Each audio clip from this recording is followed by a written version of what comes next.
Frères et sœurs, un personnage est au centre de l'évangile que propose la liturgie de ce dernier jour de Carême. Caïphe, qui présidera le Sanhédrin pendant le procès de Jésus.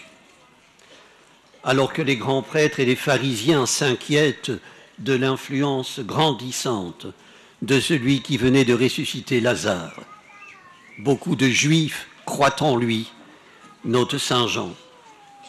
Caïphe, en notable avisé et résolu, les rabroue sévèrement. Vous n'y comprenez rien. Vous ne voyez pas quel est votre intérêt. Il vaut mieux qu'un seul homme meure pour le peuple et que l'ensemble de la nation ne périsse pas. Raisonnement tout humain et de surcroît cynique, mais en même temps, parole prophétique, même si celui qui la prononce n'en a pas conscience. Car voilà Caïphe, prophète à son insu. Ce qu'il disait ne venait pas de lui-même, indique Saint Jean, qui se plaît à mettre en évidence qu'il se fait, malgré lui, l'interprète de Dieu. Le fait que Dieu fasse entendre sa parole par la bouche des méchants, des fripons et des impies n'est pas une petite grâce, disait Luther en pensant à Caïphe. Une petite grâce ou une suprême malice. Frères et sœurs, quand Jésus ressuscite Lazare, il sait qu'il est marqué pour la mort, comme on le dit d'un arbre. Ce n'est plus qu'une question de jour. Il n'y aura pas de procès en appel. C'est l'heure de Béthanie, l'heure du silence, l'heure de l'angoisse et de l'espérance. Lazare, sorti vivant du séjour des morts, proclame que le maître de la vie ne pourra pas rester prisonnier d'un tombeau. La terre va craquer et le grain se lever. L'heure de Béthanie, c'est aussi l'heure des signes. Le signe qu'en Jésus siège une puissance qui échappe à toute description. Une puissance qui relève de la création primordiale, contre laquelle la mort n'aura jamais d'effet. Beaucoup de Juifs présents à Béthanie l'ont compris, et Marthe la première.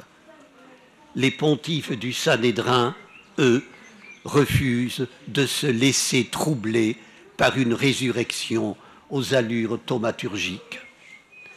Tout comme les pharisiens devant le miracle de l'aveugle de naissance. Ils prétendent tout voir, tout savoir. Ils sont emmurés dans leur propre injustice, n'ont d'autres soucis que leur propre avenir, d'autres préoccupations que de préserver leur situation et les privilèges qui y sont attachés. Tout le monde va croire en lui, font-ils observer, et les Romains viendront détruire notre lieu saint et notre nation. C'est l'argument de l'épouvantail. Le temple, le peuple sont leurs biens, malheur à qui voudrait y toucher, fût-ce Dieu lui-même. Frères et sœurs, ce n'est ni la première ni la dernière fois que ce type d'argument couvre la perfidie des puissants, des gens accrochés au pouvoir. Quand le même Sanhédrin, après la résurrection, s'érigera en tribunal des apôtres, un pharisien, docteur de la loi, honoré par tout le peuple, Gamaliel, le préviendra. Ne risquez pas de vous trouver en guerre contre Dieu. Caïphe, lui, court ce risque. Il s'est obstinément fermé au mystère de Jésus. Il est dans sa logique d'oligarque. Il est de ceux qui préfèrent les ténèbres à la lumière.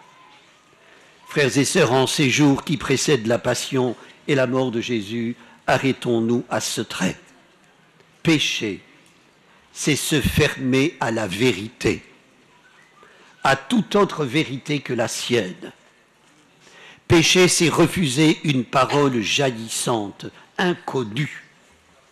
Pécher, c'est ne pas lire les signes, comme l'imbécile dont parle Confucius. Quand on lui montrait la lune du doigt, il regardait le doigt. Sauf que Caïphe n'est pas un imbécile. Frères et sœurs, nous voulons un Dieu qui protège, réconforte et qui sauve. Acceptons un Dieu qui interpelle et parfois secoue. Nous sommes prêts à admirer ses gestes et ses paroles, disons-nous. Soyons déterminés à imiter ses gestes et à nous conformer à ses paroles. Ne craignons pas, malgré la nuit, de témoigner de la lumière. Amen.